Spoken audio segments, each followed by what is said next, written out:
Hello students, welcome back to our YouTube channel Aadhunik digital classes. पिछले class में हम लोगों ने हाइगेंस के द्वितीयक तरंगिकाओं के सिद्धांत के आधार पर परावर्तन और अपवर्तन की व्याख्या कर ली थी। आज के क्लास में हम लोग व्यतिकरण स्टार्ट कर रहे हैं। नया टॉपिक है हमारा, व्यतिकरण क्या होता है, इसको कैसे सिद्ध किया जा सकता है, इसके प्रयोग देखेंगे और इनके जो फार्मूले डेराइव किए जाते हैं उन सबके बारे में बात करेंगे। तो सबसे पहले अगर बात करें कि व्यतिकरण क्या होता है, तो हम लोगों को पता है कि प्रकाश एक तरंग है हाइगेंस के हिसाब से। तो प्रकाश अगर एक तरंग है तो तरंग जब चलती है किसी माध्यम के अंदर, दो या दो से ज्यादा तरंगें चलती किसी माध्यम के अंदर, तो माध्यम में ऊर्जा का पुनर्वितरण होता है। इसी परिघटना को हम कहते हैं व्यतिकरण।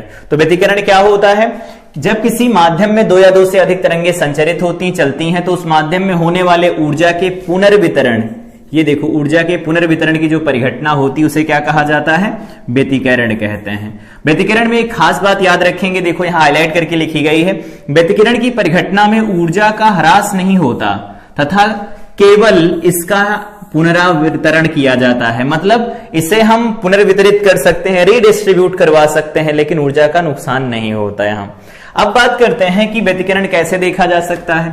तो अगर किसी भी प्रकाश स्रोत से प्रकाश तरंगें निकल रही होती हैं और माध्यम में जाती हैं और किसी बिंदु पर मिलती हैं, तो मिलने के कारण वहां पर दो चीजें होती हैं। तो उसके केस में हम डिफाइन करते हैं व्यतिकरण दो प्रकार का होता है, दो प्रकार का होता है, दो प्रकार का होता है।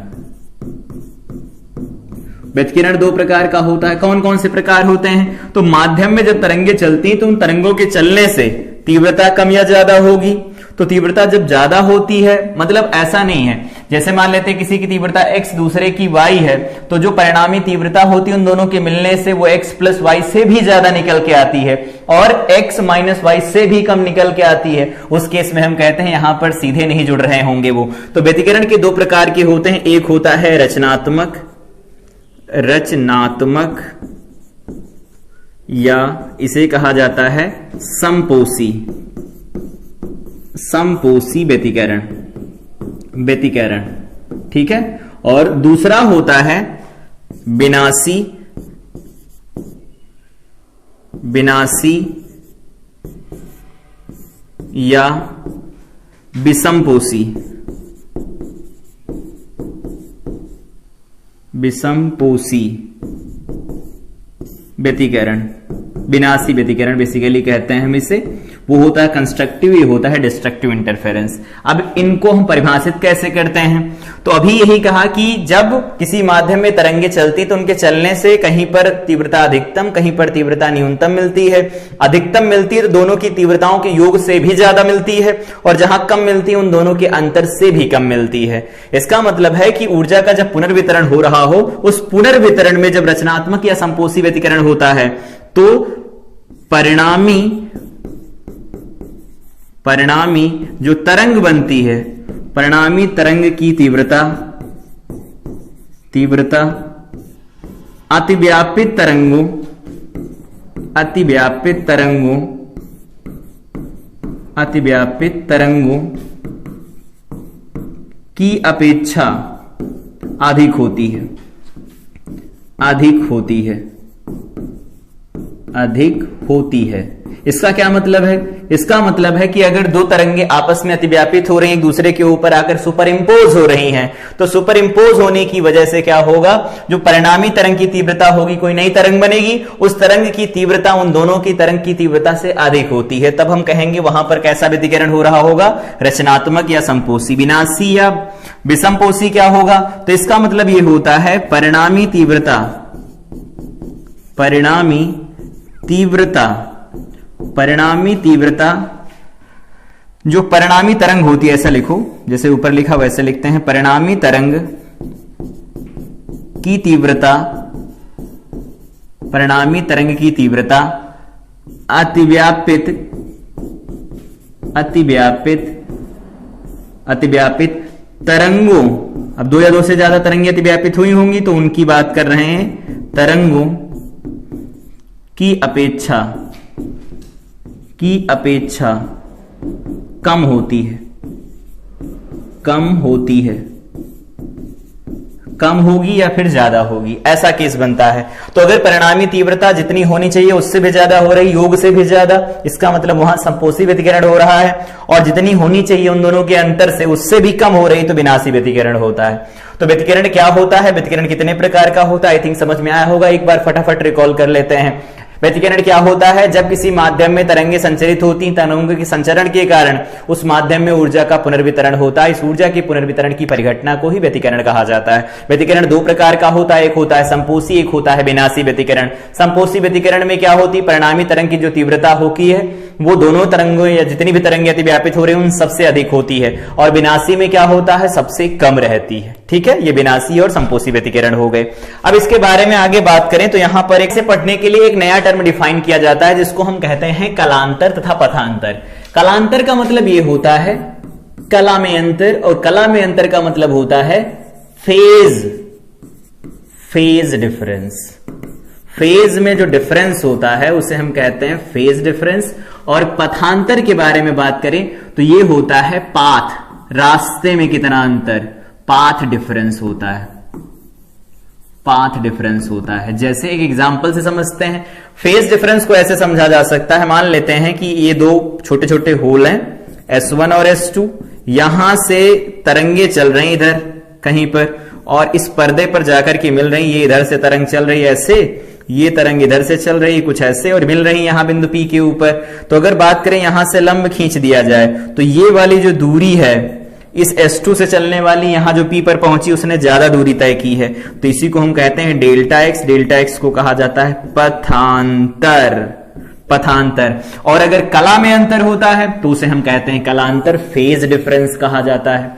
जैसे साइन और कॉस के ग्राफ बना, उसमें देखो अंतर दिखेगा, यहां पर हमारे पास x होता है, इधर y होता है, ये ग्राफ ऐसे बनाया जाता है, ये वाला टर्म ऐसे, ये ऐसा हो गया, यहां पर ये x हो गया। cos का बनाया जाए तो कैसे बनाएंगे, तो cos का बनाएंगे तो कुछ इस तरह से बनाया जाएगा, इसको भी बनाना पड़ेगा आगे, ऐसा होगा। हम जानते हैं कि जब ये वैल्यू मिलेगी यहां चलना शुरू करेगा और उसके बाद 90 पर ये 0 हो जाएगा, ऐसा होगा। ठीक है, ऐसा चलेगा। उसके बाद यहां पर ये साइन 0 होता है तो ये अपना निगेटिव अटेन करेगा, उसके बाद में क्या होगा, ये निगेटिव की तरफ बढ़ेगा। यहां पर क्या है, ये पाई है, कॉस पाई क्या होता है, -1 होता है, यहां आ गया। उसके बाद में यहां क्या लिखा जाता है, 3π/2, साइन तो हो जाता है -1, 3π/2 पर ये 0 होगा, ये ऐसे चलेगा। इसके बाद यहां तक देखो ये 3π/2 तक पहुंच गया, 0 हो गया। उसके बाद में क्या होगा, इस वाले पॉइंट पर वापस आओ, ये पॉइंट क्या लिखा जाएगा, ये होता है 0π, ये 2π होता है ना, और cos 2π की वैल्यू क्या निकल के आती, फिर से 1 निकल के आएगी, ऐसे चलेगा। तो देखो ये वाली वैल्यू इसकी निकल के आ रही लगातार, और ये ऐसे ही चलता रहेगा। यहां पर ये वैल्यू 0 है तो ये अब 0 बनाएगा, उसके बाद ये फिर से 1 बनाएगा और ऐसे लगातार चलता चला जाएगा। तो कॉस का ग्राफ बन गया। कॉस और साइन के ग्राफ में देखो कुछ ना कुछ गैप है, ये यहां से शुरू हो रहा है और देखो ये यहां से शुरू होना चाहिए था, ये यहां से शुरू हो रहा है, इतना गैप निकल के आ रहा है, इतना गैप है। इसके बाद में जो ये गैप होता है ना, इसी गैप को हम कहते हैं कलांतर, कलांतर कहा जाता है इसे। और कलांतर का मतलब तो पता चल गया कि कलांतर होता है क्या, दो तरंगे दी गई उनके बीच में कितने कला का अंतर, वो कलांतर हो गया। जैसे y = लिखा हो साइन ωt -kx, और एक समीकरण लिखी हो वेव की, वो लिखी गई हो ωt -kx, एक मिनट, ωt -kx +φ। देखो जब भी कभी तरंगों का समीकरण दिया गया हो उसमें कलांतर निकालना हो, ये कोण होता है, ये कोण होता है, दोनों को घटा के देखो तो यहां पर कला का अंतर क्या निकल के आएगा, कलांतर। तो कलांतर देखो फाई निकल के आएगा, दोनों को घटाओगे सब कट जाएंगे, फाई बचेगा, फाई लिख लेंगे। ठीक है, यहां पर ये जनरल इक्वेशन होती है किसी वेव की, किसी तरंग की इक्वेशन इस तरह से लिखी जाती है, टाइम और स्पेस का फंक्शन होती है वेव।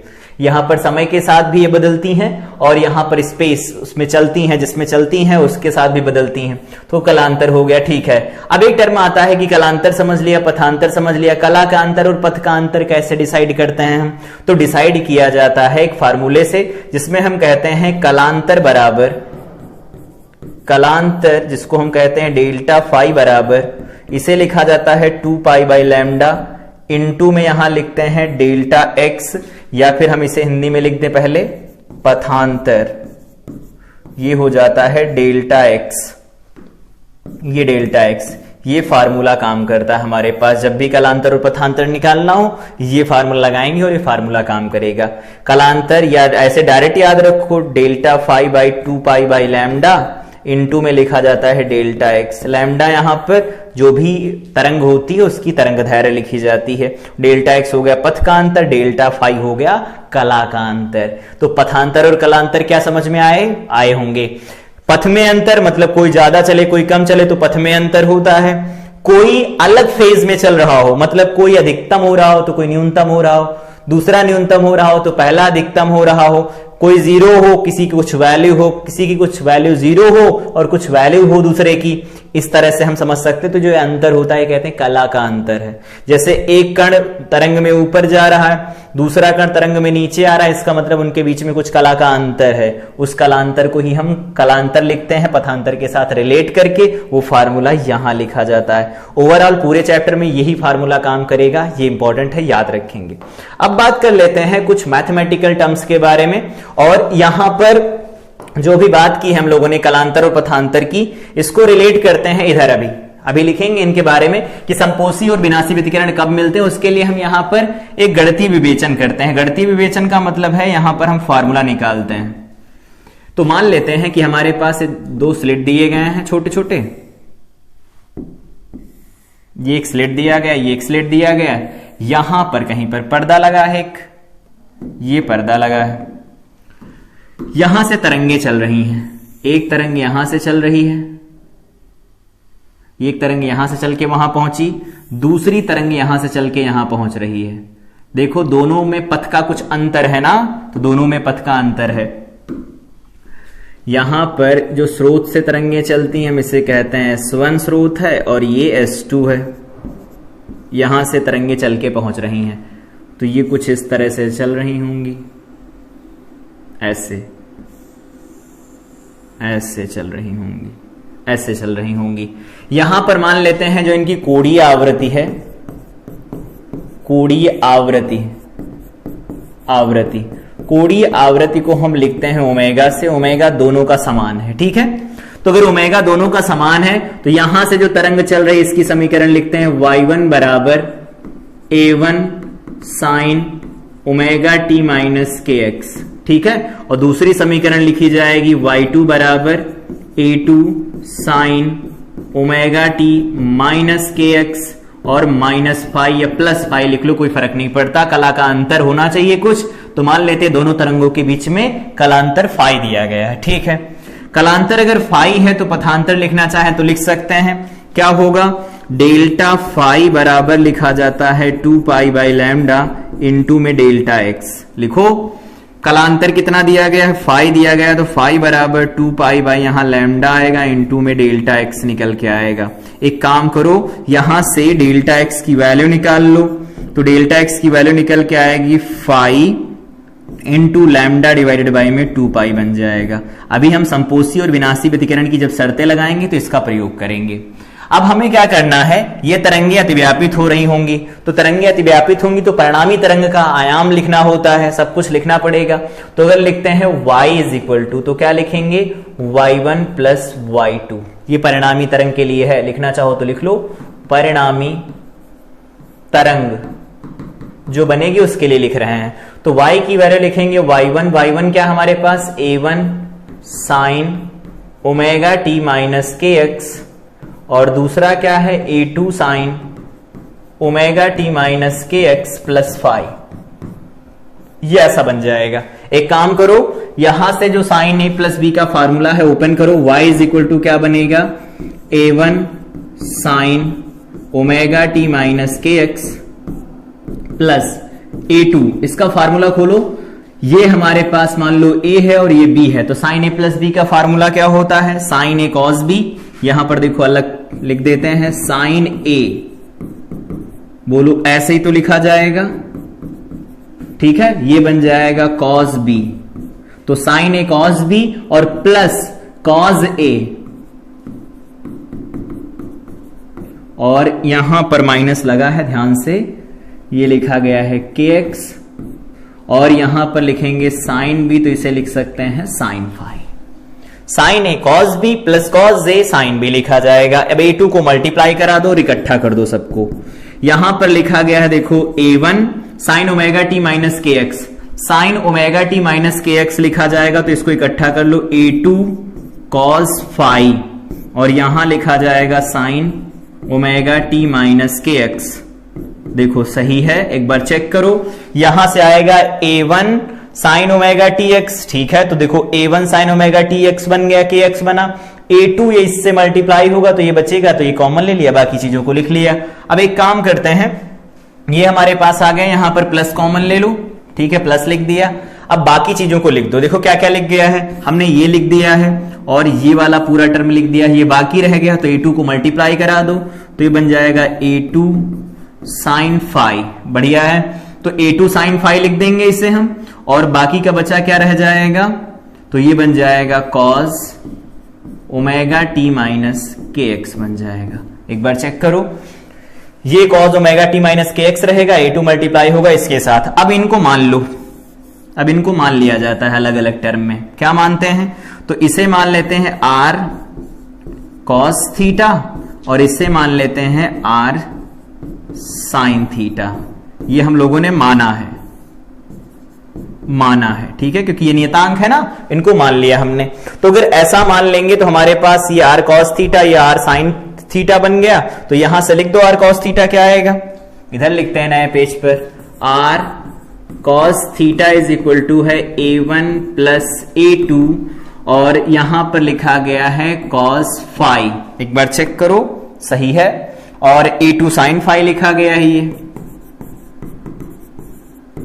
a2 साइन फाई लिखा गया है। तो एक काम करते हैं, थीटा तो हमें पता नहीं, तो थीटा निकाल लेते हैं, तो tan थीटा लिखो, यहां से इन दोनों को मिला करके tan थीटा लिखेंगे, तो क्या लिखेंगे, देखो a2 sine phi divided by में a1 plus a2 cos phi. बढ़िया है, तो थीटा की वैल्यू क्या निकल के आएगी, tan inverse of a2 sine phi divided by में लिखेंगे a1 plus a2 cos phi लिखा जाएगा। देखो थीटा पता नहीं था, थीटा निकाल लिया, अपने मन से माना था तो निकाल भी लिया।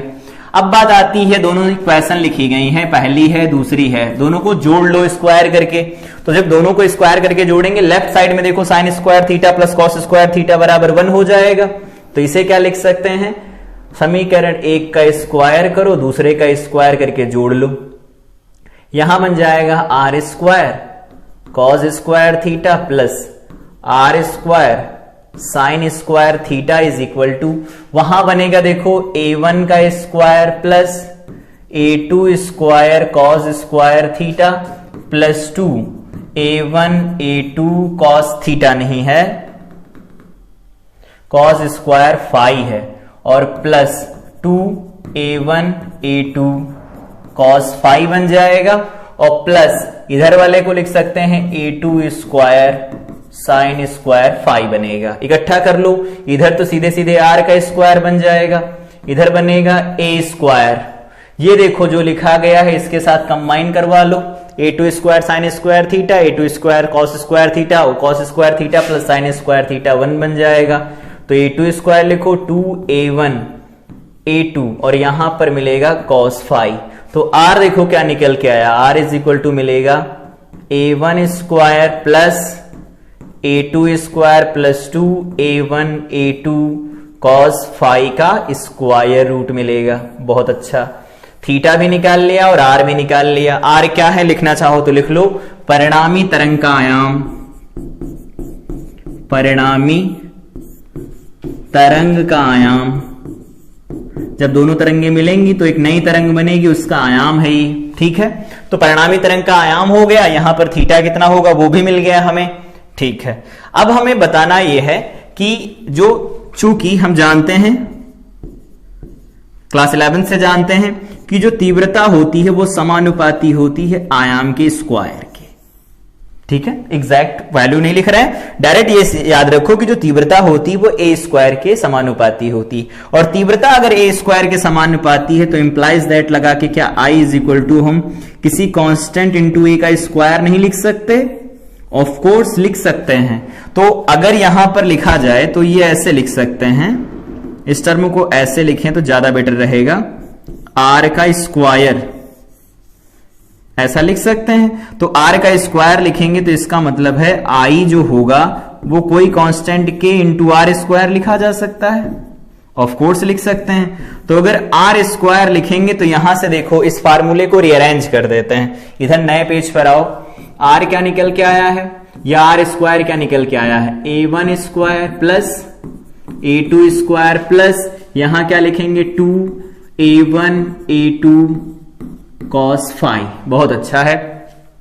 अब अगर इसे थोड़ा रीअरेंज करें और तो देखो r square plus a1 square plus a2 square plus 2, इसको ऐसा नहीं लिख सकते रूट a1 का स्क्वायर, और इसे लिख सकते हैं रूट a2 का स्क्वायर इनटू में यहां लिख दें cos फाई, लिख सकते हैं। तो अगर हम यहां से लिखते हैं पहली जो तरंग है उसकी तीव्रता अगर हम I1 ले लेते हैं तो I1 बराबर लिखा जाएगा k डैश a1 का स्क्वायर, ठीक है। और इसी तरह से अगर I2 लिखेंगे तो वो लिखा जाएगा k डैश a2 का स्क्वायर, और जो कैपिटल I परिणामी तरंग ये हो गई प्रथम तरंग, ये हो गई द्वितीय तरंग की तीव्रता, द्वितीय तरंग की तीव्रता ये हो गई परिणामी तरंग की तीव्रता। इसे लिखेंगे तो क्या लिख सकते हैं k डैश आर स्क्वायर लिखेंगे। ये सारे मान यहां उठा के रख दो, देखो क्या बनेगा। तो अगर ये सारे मान यहां पर उठा के रखेंगे तो देखो आर स्क्वायर क्या बनेगा, आई डिवाइडेड बाई में k डैश, ध्यान से, तो आई डिवाइडेड बाई में k डैश बन जाएगा बराबर a1 स्क्वायर की वैल्यू देखो I1 डिवाइडेड बाई में k डैश बनेगा प्लस I2 डिवाइडेड बाई में k डैश बनेगा प्लस 2। इसे लिख सकते हैं I1 निकालो, यहां A1 निकालोगे तो क्या मिल जाएगा, ये तो ये I1 मिलेगा डिवाइडेड बाई में k डैश मिल जाएगा, ऐसा मिलेगा यहां पर। और साथ में यहां पर लिखेंगे तो क्या लिखेंगे I2 डिवाइडेड बाई में k डैश, और इधर लिख सकते हैं cos फाई। बहुत अच्छा, k डैश दोनों तरफ से कैंसिल हो जाएगा। तो I क्या लिख सकते हैं I1 plus I2 plus 2 root में I1 I2 बाहर क्या है cos फाई। इसे थोड़ा और सही कर लो, यहां पर लिख देते हैं ये I1 के रूट का स्क्वायर है और ये I2 के रूट का स्क्वायर है प्लस 2, यहां पर क्या लिखा गया है I1 I2 बाहर क्या है cos फाई है। एक काम करो होल स्क्वायर बना के इसे लिख दो, तो क्या लिख सकते हैं परिणामी तरंग की तीव्रता, परिणामी तरंग की तीव्रता क्या होगी, परिणामी तरंग की तीव्रता I is equal to I1 plus I2 का होल स्क्वायर बनेगा। कब बनेगा, यहां पर शर्त लगानी पड़ेगी, अभी के लिए इसे इतने लिख के छोड़ देते हैं। I is equal to I1 plus I2, ये स्क्वायर बन जाएंगे, ऐसे ही लिखे रहने दो I1 plus I2 plus root over I1 into में I2 बन जाएगा, बाहर है cos फाई। ये देखो परिणामी तरंग की तीव्रता भी निकल आई, परिणामी तरंग का यहां पर देखो आयाम भी निकल आया। बहुत अच्छा है। अब हमें कंडीशन लगानी है, यहां पर वापस आओ। अभी हम लोगों ने इधर पढ़ा व्यतिकरण की शर्त, उसमें पढ़ा संपोषी और विनाशी व्यतिकरण होते हैं। तो जब ये होंगे तो परिणामी तीव्रता और आयाम पर बोर्ड खूब सारे क्वेश्चन पूछता है, वो फार्मूले अब बनाते हैं। तो यहां पर इधर बनाते हैं फार्मूले। पहला फार्मूला क्या है, तो इधर लिखते हैं पहला समपोषी व्यतिकरण के लिए कुछ शर्तें हैं वो याद रखनी है, ध्यान रखना। समपोषी व्यतिकरण के लिए जब भी बात की जाएगी तो समपोषी व्यतिकरण की शर्त लिखें तो पहली शर्त क्या लिखी जाती है, तो पहली शर्त लिखी जाती है समपोषी व्यतिकरण के लिए कि कलांतर या पथांतर लिख लो। पथांतर जो लिखा जाता है उसे डेल्टा एक्स से लिखते हैं, वो बराबर होना चाहिए पाई बाई 2 का सम गुणक होना चाहिए, तो 2m लिख लो, प्लस माइनस लगा करके लिख लो और लैम्डा बाई 2 लिख दो। ठीक है, लैम्डा बाई 2 का सम गुणक तो देखो 2m टाइप का लिख लिया, 2m टाइप का लिख लेंगे। अब यहां से बात करते हैं कलांतर। कलांतर क्या निकल के आएगा, तो कलांतर होता है डेल्टा फाई, ये आना चाहिए 2m, ठीक है, पाई। तो इसको ऐसे लिख देते हैं प्लस माइनस 2m इंटू में पाई, पाई का सम गुणक होना चाहिए। तो ये पाई का सम गुणक हो, लैम्डा बाई 2 का सम गुणक होना चाहिए, तब जाकर के हम देख पाते हैं शर्त। अगर बात करें m की वैल्यू की, जहां m कहां से कहां शुरू होगा, 0 1 2 3 ऐसे चलता चला जाएगा, ये शर्त होती समपोषी व्यतिकरण की। तो अगर ऐसा है तो हम यहां से r लिखना चाहते हैं, r क्या होगा, समपोषी व्यतिकरण में r क्या होता है, r मैक्सिमम होता है, r मैक्सिमम होगा, तो वो लिखा जाएगा a1 square plus a2 square plus 2, यहां पर लिखा जाता है a1 a2, यहां पर लिखना है cos फाई, ये cos फाई लिखना है हमें। हम जानते हैं कि जब भी कभी ये सम गुणक बनेगा, सम गुणक बनने का मतलब ये है कि वो 0 बनेगा, तो 0 के केस में ये 1 बनेगा। ठीक है, तो लिखना चाहे तो लिख देते हैं cos 2m पाई बनेगा, और cos 2m पाई क्या होगा, हमेशा 1 रहने वाला है। कैसे, अगर हम m की वैल्यू 0 रख देते हैं तब तो ये 1 रहेगा, cos 2 पाई रखोगे 1 रखोगे m तो भी ये 1 बनेगा, 3 पाई रखोगे 3 पाई रखोगे तो भी 1 बनेगा, m की वैल्यू 3 रखोगे 6 बन जाएगा तो ये 1 बनेगा। तो जब ये 1 बनेगा तो इस केस में यहां से लिख सकते हैं r मैक्सिमम क्या निकल के आ रहा होगा, a1 square plus a2 square plus 2 a1 a2, यहां पर लिखेंगे इंटू 1, देखो लिखा है a square plus b square plus 2ab, तो लिख सकते हैं a1 प्लस a2 का होल स्क्वायर का स्क्वायर रूट, तो ये r मैक्सिमम आ गया हमारे पास। तो r मैक्सिमम क्या लिख सकते हैं, स्क्वायर रूट हटा दो तो लिखेंगे a1 प्लस a2 बन जाएगा, ये निकल के आएगा। समपोषी के लिए ऐसा चलेगा, और बिनासी के लिए अगर बात करें कि कैसा चलेगा, तो देखो बिनासी के लिए लिख सकते हैं, दूसरा पॉइंट है बिनासी व्यतिकरण के लिए, बिनासी व्यतिकरण के लिए बिनासी व्यतिकरण की शर्त क्या है, तो बिनासी व्यतिकरण की शर्त है, पहला पॉइंट ए पॉइंट है, जो पथांतर था समगुणक था, यहां पर पथांतर क्या होना चाहिए, 2m, प्लस माइनस लगा के लिख लेते हैं, plus minus 2m minus 1 into lambda by 2 लिखा जाएगा, और डेल्टा फाई जो लिखा जाएगा वो भी same plus minus 2m minus 1 into pi लिखा जाएगा। तो ये हमारे पास शर्त होती है कि बिनासी व्यतिकरण होगा, जहां पर m की वैल्यू लिखना चाहे तो लिख सकते हैं, ये 1 से शुरू होगी, ध्यान रखेंगे इस बार, और लगातार आगे की तरफ चली जाएगी। अगर ऐसा होगा विषम गुणज, मतलब क्या है, पाई बने 3 पाई बने, चाहे जो भी बने, odd multiple of pi by pi पर cos माइनस 1 देगा, और हम जानते हैं यहां पर cos, इसे लिख सकते हैं 2m माइनस 1 इंटू पाई, ये ऑलवेज माइनस 1 देगा। और अगर ये ऑलवेज माइनस 1 देगा तो देखो r क्या लिख सकते हैं, एक काम यहां और करना था, r तो निकाल लिया, i नहीं निकाला, तो i मैक्स बराबर क्या होता है, फार्मूला इधर वापस आओ, ये देखो लिखा है i1 प्लस i2, यहां पर जब 1 रखेंगे तो इसे लिखा जा सकता है i1 का स्क्वायर i2 का स्क्वायर, तो इसे लिख सकते हैं root i1 plus root i2 का होल स्क्वायर लिखा जाएगा, i2 का होल स्क्वायर लिखा जाएगा इस तरह से। और अगर हम यहां पर लिखेंगे तो r मिनिमम बनेगा, और r मिनिमम क्या लिखेंगे, तो a1 माइनस a2 का होल स्क्वायर बन जाएगा। एक बार चेक कर लो सही है, यहां माइनस 1 रखोगे, a square plus b square minus 2ab बनेगा, माइनस 2ab आएगा।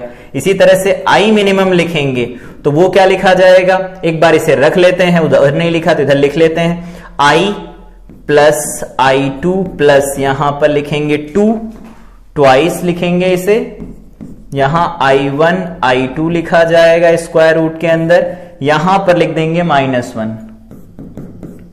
1, तो देखो ये लिखा जा सकता है रूट i1, इसे ऐसे लिख दो ज्यादा बेटर रहेगा, कौन बड़ा कौन छोटा वो तो पता नहीं, वो तो क्वेश्चन में दिया गया होगा, उसके अकॉर्डिंग हम लिख सकते हैं। ये आई मिनिमम हो गया, तो ये आई मिनिमम हो गया, ये आर मिनिमम हो गया, ये आई मैक्स हो गया, ये आर मैक्स हो गया। बोर्ड यहां से खूब सारे सवाल पूछता है, पूछेगा कि उनकी अधिकतम तीव्रताओं और न्यूनतम तीव्रताओं का अनुपात बताओ, यहां से बता सकते हो। अगर ऐसा नहीं बताना है, आर बताना है, तो आर मैक्सिमम आर मिनिमम बता सकते हो। जो भी बताना है वो यहां से दिख रहा होगा, वैल्यू निकाल सकते हैं हम इसे।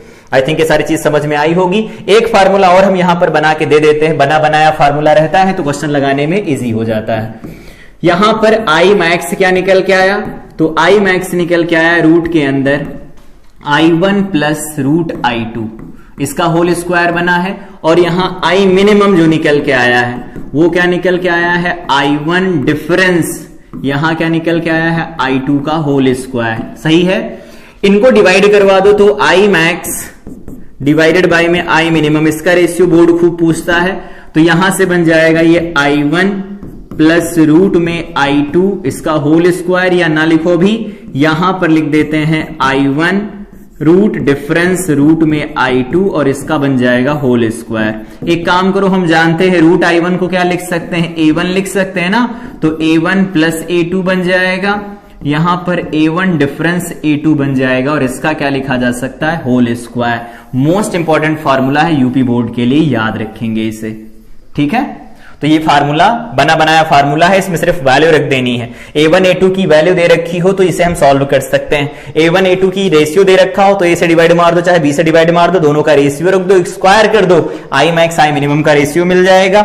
और अगर सेपरेट निकालना हो तो कैसे कैलकुलेशन की जाती, आई थिंक ये सारी चीज समझ में आई होगी। तो इसमें हम समपोषी व्यतिकरण के लिए इस तरह से कैलकुलेट करेंगे, विनाशी के लिए इस तरह से कैलकुलेट करेंगे, और कोई क्वेश्चन पूछा जाएगा रेशियो वाला तो इस फार्मूले के साथ डील किया जाएगा।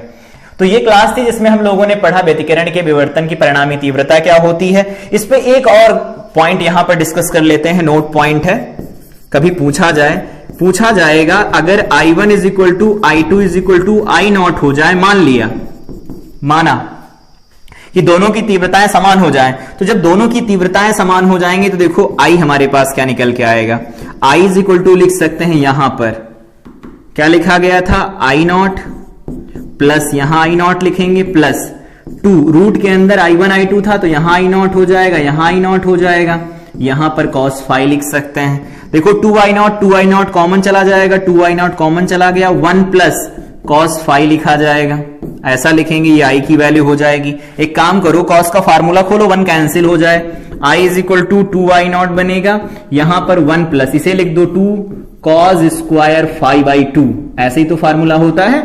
तो देखो -1 तो लिखा नहीं गया, -1 भी होता है, तो इनको कैंसिल करवा दो 1 से 1, 2 2 जा 4, 4I0 बन जाएगा, और यहां पर लिखेंगे cos स्क्वायर 5/2। तो जब भी कभी दोनों की तीव्रताएं समान दे रखी हो तो आई का ये फार्मूला लगेगा। बस पाई की वैल्यू निकाल लेना, पथांतर दिया हो तो कलांतर निकाल सकते, कलांतर दिया पथांतर, वैल्यू रख के आंसर निकाल पाएंगे। तो ये हमारे पास रिजल्ट्स हो गए, इनको याद रखना है। और साथ में यहां पर जो शर्तें निकाली गई, ये परिणामी तरंग का आयाम और तीव्रता कैसे निकाली जाती, ये भी चीज याद रखेंगे। और फेज डिफरेंस और पाथ डिफरेंस याद रखेंगे क्या होता है, और इसकी दोनों अलग अलग परिभाषा है कि संपोषी और विनाशी व्यतिकरण होते क्या हैं। तो आई थिंक ये सारी चीज समझ में आई होगी। न्यूमेरिकल वाला पोर्शन थोड़ा ज्यादा था, उसको दोबारा से प्रैक्टिस करेंगे खुद से तो उसे समझ सकते हैं, बहुत इजी है। इसीलिए नए फार्मूले यहां पर बना के दे दिए कि अगर कभी कोई क्वेश्चन पूछा जाता है बोर्ड के अंदर तो वो डायरेक्ट यहां से लगाया जा सकता है। ये फार्मूले हैं जिन पर बोर्ड क्वेश्चन पूछता है, याद रखेंगे इसे। तो इस क्लास में इतना ही, मिलेंगे अगली क्लास में, बात करेंगे हम लोग यंग के द्विरेखा छिद्र प्रयोग के बारे में, कला संबद्ध प्रकाश स्रोत क्या होते हैं, और दीप्त फ्रिंज अदीप्त फ्रिंज कैसे बनाई जाती हैं, जहां बोर्ड सबसे ज्यादा क्वेश्चन पूछता है उसके बारे में बात करेंगे। तो तब तक के लिए इस क्लास को रिवाइज करें, मिलते हैं अगली क्लास में। Till then I wish you all the best.